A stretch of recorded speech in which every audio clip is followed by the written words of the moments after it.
আমরা খেলাফত কায়েম করতে চাই, ইন্নী জাইলুন ফিল আরদে খলিফা।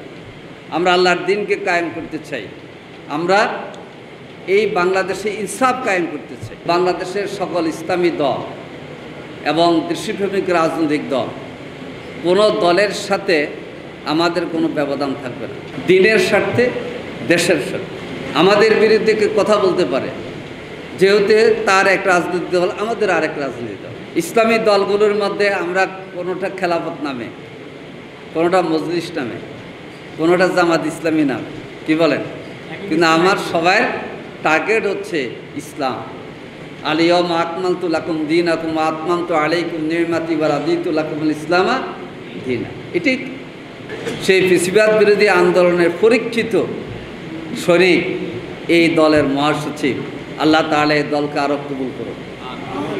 এই ফ্যাসিবাদ বিরোধী আন্দোলনে আজকে শুকরিয়া কাসেমিবাকে জানাইতে হয়, যিনি আমির। মাওলানা মাহমুদুল হাফিজ হুজুরের পরে আমির ছিলেন আহমদুল্লাহ আশরাফ সাহেব। উনি আমির থাকাকালে ঢাকা সিটি আমির, আর আমি তখন ঢাকা সিটি অ্যাসিস্ট্যান্ট সেক্রেটারি। আমরা দুইজন গিয়েছিলাম কামরাঙ্গীরচরে, তখন তিনি আমির ছিলেন একটি দোয়ার মাহফিলে। এরপরে মাওলানা আতাউল্লাহ হাফিজ হুজুর তিনি ইন্তেকাল করেছেন। মাওলানা জাফরুল্লাহ সাহেব, দেখেন ফ্যাসিবাদ বিরোধী আন্দোলনে এই যারা আজকে স্টেজে আছেন তাদের অবদান, বিশেষ করে জাফরুল্লাহ সাহেব। আপনারা জানেন আমাদের একজন নায়েব আমির ছিলেন শাইখুল হাদিস মাওলানা আবুল কালাম মোহাম্মদ ইউসুফ। তিনি হাদিসের উস্তাদ ছিলেন।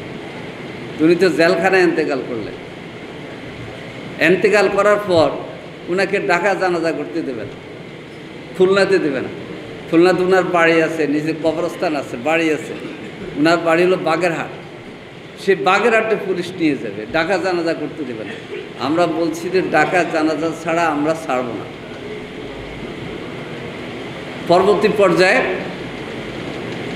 তাকে ঢাকার চিকিৎসাধীন অবস্থায় তিনি ইন্তেকাল করলেন। পরবর্তী পর্যায়ে ধানমন্ডি ঈদগাহ মাঠে জানাজার সুযোগ আমরা পেলাম। আমরা বললাম ঢাকায় জানাজা দেবে, কিন্তু আবার প্রশাসনকে বলছি না। আলহামদুলিল্লাহ ধানমন্ডি ঈদগাহ মসজিদে নেওয়া হলো। আমাদের কোনো দায়িত্বশীল যাওয়ার কোনো কায়দাই নেই। সবাইকে আমরা যারা বাহিরে কয়েকজন ছিলাম সবাই, কিন্তু সে জানাজায় কে ইমামতি করছে জানেন? হযরত আল্লাম জাফরুল্লাহ খান। যতদিন খেলাফত আন্দোলন থাকবে ততদিন আমি শ্রদ্ধা ভরে জাফরুল্লাহ খানকে স্মরণ। তাহলে উনি গেলেন কিভাবে? উনি তো অনেক ফাইট করে গেছেন, এবং এটা ছিল যে গেলেই গ্রেপ্তার, তারপরেও তো গেলেন। আমাদের তখন সিটি আমির মাওলানা রফিকুল ইসলাম খান ভাইকে উনি বলেছেন, খান ভাই কেউ না যাক, আমি আল্লাহর একজন বান্দার জানাজা যাব, এই কথা আপনি মনে রাখেন। উনি না গেলে সে জানাজায় যাওয়ার কথা ছিল আমার। বলছে আপনার যায় হয় দুনিয়া জিতে হবে, জাফরুল্লাহ ভাই কনফার্ম করলে আপনার মাঝখানে যায় থাকবেন। তো আল্লাহ তাআলা বিগত ফ্যাসিবাদ বিরোধী আন্দোলনে এমন কিছু মর্যাদা মুজাহিদ ভূমিকা পালন করে গিয়েছেন। আল্লাহ তাআলা তাদের সবাই মেহনত এবং তাদের শ্রমফল আল্লাহ তাআলা জান্নাতে তাদের উঁচু মাকাম দান।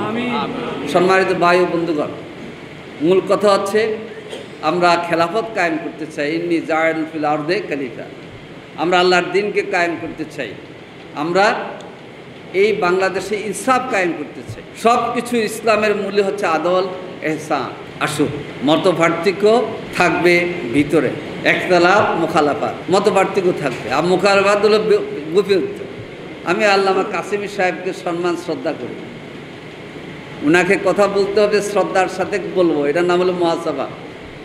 কিন্তু আমাদের মধ্যে আলেমদের কি হচ্ছে যে আমরা একদল আরেক দলের বিরুদ্ধে এমন কথা বলি যে কথা উম্মার বিরুদ্ধে যাচ্ছে, যে কথা ইসলামের মধ্যে অনেক দল কেন আপনারা এইভাবে যাচ্ছে।